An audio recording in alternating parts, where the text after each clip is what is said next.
Hey guys, welcome back. It's Monday, May 4th. May the 4th be with you. And this is a video lesson for the group Every Day I'm Calculating.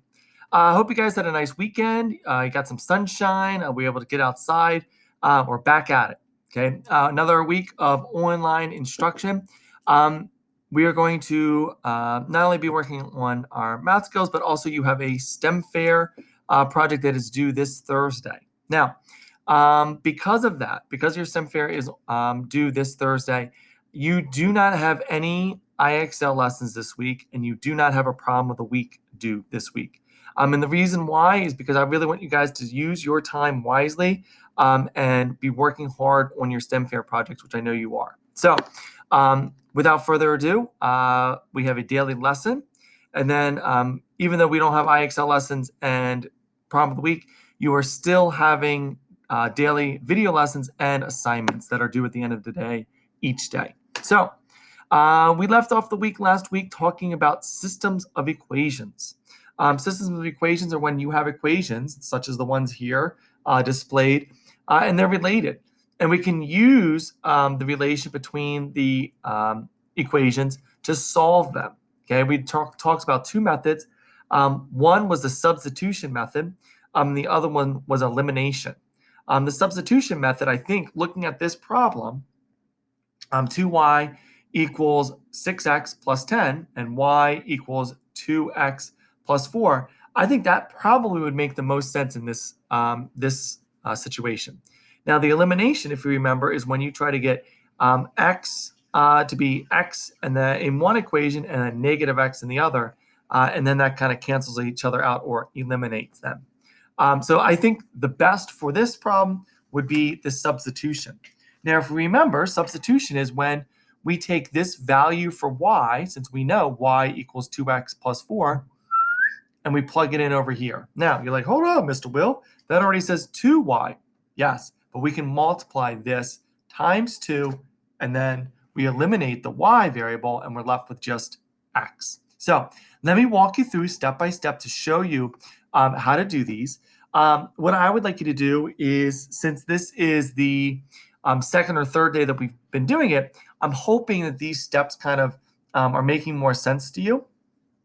But try to be solving them yourself as we go along. If something doesn't make sense, try to think about, well, wait a minute, why did he do it that way? What is he saying? Really listen and take it in and try then apply it this afternoon when you're working.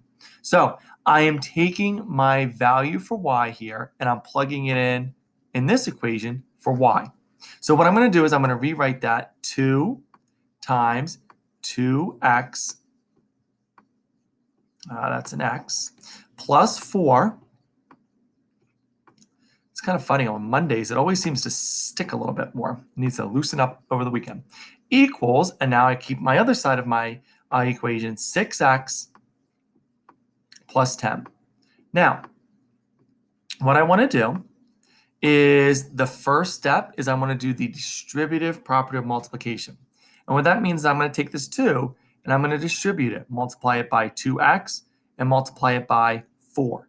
Okay, and what that does, it gets rid of this parentheses and gets rid of this 2.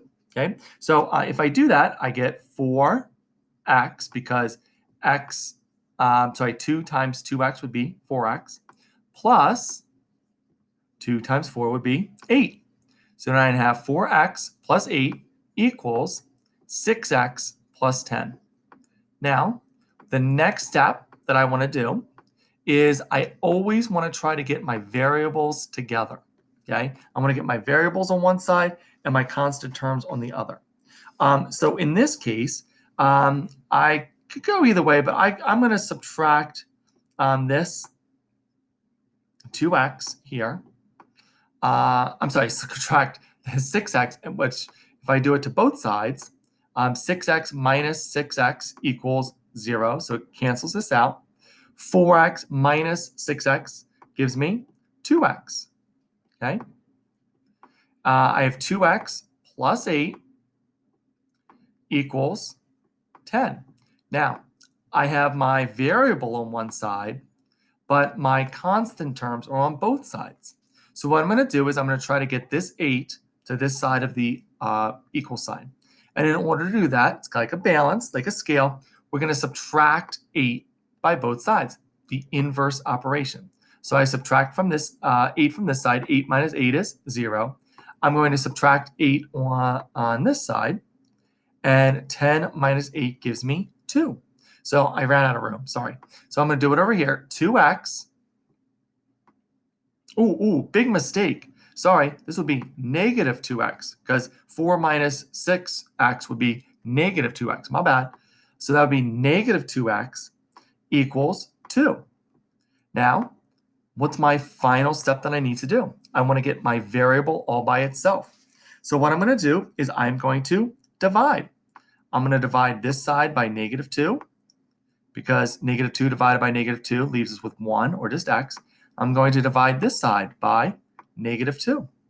2 divided by negative 2 gives us x equals negative 1. Now, hold the phone because you did a good job. You have solved the equation, but that's only half the battle. Now what we need to do is we need to take this negative 1 and bring it up here. Since that's the value of x, we're going to plug it into this equation. So I have 2 times negative 1 plus 4. Okay? Excellent. Okay, cool. And so what I'm going to do is I'm going to multiply first. 2 times negative 1 would be negative 2 plus 4. Negative 2 plus 4 equals, that's right, it equals 2. So I have y equals 2. So I have x equals negative 1 for my answer and y equals 2. Okay, now we have just solved a system of equations using the substitution method. Now, I would like you to try. I would like you to try to solve some systems of equations. Sometimes it makes more sense to use the elimination method that we learned on, I believe, Thursday of last week. Sometimes it helps. It's better to use the substitution method like in this problem. A big clue that can help you is if there's a simple second equation, sometimes the first equation, y equals something, I think substitution would be the best method to use. So I want you to work hard. I want you to ask questions. I am here to help you. Don't be a stranger. And I will see you tomorrow. Thanks, guys.